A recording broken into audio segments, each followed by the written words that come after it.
Assalamualaikum warahmatullahi wabarakatuh. Jumpa lagi dengan saya dalam materi masih tentang pendapatan nasional untuk subbahasan manfaat penghitungan pendapatan nasional, kemudian nanti ada pertumbuhan ekonomi dan struktur ekonomi. Nah, sekarang kita ke manfaat terlebih dahulu. Apa manfaat dari penghitungan pendapatan nasional ini? Ini ada setidaknya ada lima yang bisa disebutkan. Yang pertama, dengan mengetahui data tentang pendapatan nasional, maka kita bisa mengetahui dan menelaah struktur ekonomi. Jadi apakah nanti struktur ekonomi kita itu yang dominan itu apakah berstruktur industri, pertanian atau yang lainnya. Nah, ini kalau struktur ekonomi dilihat dari tinjauan makrosektoral ya. Karena nanti ada tinjauan yang lain. Ini saya sampaikan di bahasan mengenai struktur ekonomi. Kemudian yang kedua, manfaat yang kedua adalah mengetahui tingkat kemakmuran penduduk suatu negara. Nah, angka ini kemakmuran ini atau indikator kemakmuran ini diketahui dari angka pendapatan per kapita. Jadi pendapatan per kapita itu adalah turunan dari pendapatan nasional. Jadi kalau ada data tentang pendapatan nasional dalam suatu tahun tertentu dibagi jumlah penduduk yang ada di suatu negara dalam tahun tertentu, maka kita akan mendapatkan pendapatan per kapita. Jadi pendapatan per kapita ini merupakan pendapatan rata-rata penduduk suatu negara. Nah, tadi saat ini pendapatan per kapita Indonesia itu sudah mencapai kurang lebih 4.000 US dollar kalau dalam dolar per tahun ya, atau kalau dikalikan dengan kurs katakanlah 14.000 ya lebih dari 50 juta rupiah per tahun. Itu sehingga itu menggambarkan tingkat kemakmuran penduduk. Jadi sedikit banyak untuk menilai tingkat kemakmuran penduduk itu kita bisa melihatnya dari tingkat pendapatan nasional atau tingkat pendapatan penduduk yang diterminkan oleh angka pendapatan per kapita. Tapi ingat, tingkat pendapatan itu bukan satu-satunya indikator untuk mengetahui tingkat kemakmuran. Tentunya ada indikator yang lain, yaitu indikator non pendapatan. Ya, karena di sini kita berbicara pendapatan nasional, maka kita menggunakan indikator pendapatan, yaitu pendapatan per kapita, nah, yang dihitung dari besarnya angka pendapatan nasional. Itu manfaat yang kedua. Kemudian yang ketiga, dengan mengetahui pendapatan nasional, maka kita bisa membandingkan perekonomian dari waktu ke waktu, dari tahun ke tahun ya. Itu mengetahui di sini perbandingan ekonomi pendapatan dari waktu ke waktu itu disebut sebagai pertumbuhan ekonomi. Ya, nah ini bisa dibandingkan karena dihitung tiap tahun, maka kita bisa membandingkan dengan tahun-tahun sebelumnya. Jadi kalau pendapatan nasional suatu tahun ini lebih besar dibanding tahun sebelumnya, maka pendapatan nasional itu mengalami pertumbuhan yang positif. Ya, di masa pandemi ini tentunya bisa prediksi ini pertumbuhan ekonomi akan mengalami penurunan atau bisa negatif. Ya, kenapa? Karena ya terjadi penurunan produksi, penurunan kegiatan ekonomi, maka selanjutnya pendapatan nasional akan menurun. Nah, lebih jauhnya demikian. Maka pertumbuhan ekonomi juga akan menurun atau negatif. Kemudian manfaat yang keempat yaitu mengevaluasi kebijakan pembangunan ekonomi yang telah ditetapkan dan melakukan revisi kebijakan dengan mempertimbangkan beberapa perubahan yang terjadi. Jadi mengevaluasi apakah kebijakan yang sudah dicanangkan itu berjalan sesuai dengan yang diharapkan atau tidak. Kemudian bagaimana apabila terjadi perubahan-perubahan itu pemerintah bisa melakukan revisi. Sehingga seringkali pemerintah melakukan dalam penyusunan APBN itu ada APBN perubahan. Nah, ini karena sesuai dengan kondisi yang sedang terjadi. Nah, seperti saat ini masa pandemi ini tentunya pemerintah banyak melakukan revisi kebijakan ekonomi makro. Jadi banyak memerlukan pengeluaran yang sangat besar untuk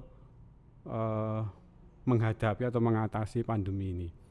Jadi diperlukan anggaran yang tidak kecil. Kemudian satu lagi, dengan mengetahui pendapatan nasional maka kita bisa membandingkan perekonomian antar daerah. Di tingkat daerah itu ada pendapatan daerah. Nah, pendapatan daerah antar provinsi ini bisa kita bandingkan antara kabupaten atau antar provinsi, sehingga bisa diketahui provinsi mana misalkan yang memiliki pendapatan memiliki kontribusi paling besar terhadap pendapatan nasional. Nah, tentunya saat ini ya yang memiliki kontribusi paling besar adalah provinsi yang berada di Pulau Jawa. Jadi kontribusi provinsi yang berada di Jawa itu mencapai hampir 60% itu terhadap pendapatan nasional, itu berasal dari provinsi-provinsi yang berada di Pulau Jawa. Baik itu ada dari wilayah barat, ada DKI Jakarta, Jawa Barat, Banten, kemudian Jawa Tengah, DIY, dan Jawa Timur. Nah ini secara keseluruhan kontribusinya terhadap pendapatan nasional mencapai kurang lebih 58%. Ya sisanya tentunya provinsi yang berikutnya ada di Sumatera, Kalimantan, dan yang lain-lainnya. Ya itulah manfaat penghitungan pendapatan nasional. Kemudian kita ke pertumbuhan ekonomi. Ya, jadi bisa dipastikan di masa pandemi ini atau tahun 2020 ini pertumbuhan ekonomi Indonesia itu akan menurun dibandingkan tahun 2019. Atau pertumbuhan ekonomi mengalami kontraksi. Jadi pertumbuhan ekonomi ini menunjukkan perubahan tingkat kegiatan ekonomi dari tahun ke tahun. Ya, jadi kalau dikatakan pertumbuhan ekonomi positif jika pertumbuhan ekonomi pada suatu tahun itu lebih besar dibandingkan tahun sebelumnya. Nah, begitu juga apabila negatif, tentunya pertumbuhan ekonomi suatu tahun lebih kecil dibanding tahun sebelumnya. Kemudian pertumbuhan ekonomi yang tinggi dan berkelanjutan itu merupakan syarat mutlak ya bagi kelangsungan pembangunan ekonomi dan peningkatan kesejahteraan penduduk. Jadi pemerintah setiap tahun itu akan mencanangkan atau membuat target pertumbuhan ekonomi tertentu ya. Harapannya pertumbuhan ekonomi itu terus meningkat. Nah, saat ini katakanlah sampai tahun 2019 pertumbuhan ekonomi Indonesia itu berkisar pada angka 5%. Ya. Kalau dulu di masa Orde Baru itu pernah mencapai hampir 7%. Nah sekarang setelah Orde Baru, pemerintahan reformasi dan saat ini itu berkisar pada angka 5%. Jadi masih positif dan pemerintah akan terus setiap tahun akan terus membuat target-target tentang pertumbuhan ekonomi. Jadi harapannya ini pertumbuhan ekonomi ini memiliki arti penting. Pertama dari sisi permintaan itu menjamin terpenuhinya konsumsi masyarakat akan barang dan jasa, karena di sisi yang lain itu jumlah penduduk juga terus meningkat, maka ini harus diimbangi dengan kenaikan jumlah produksi.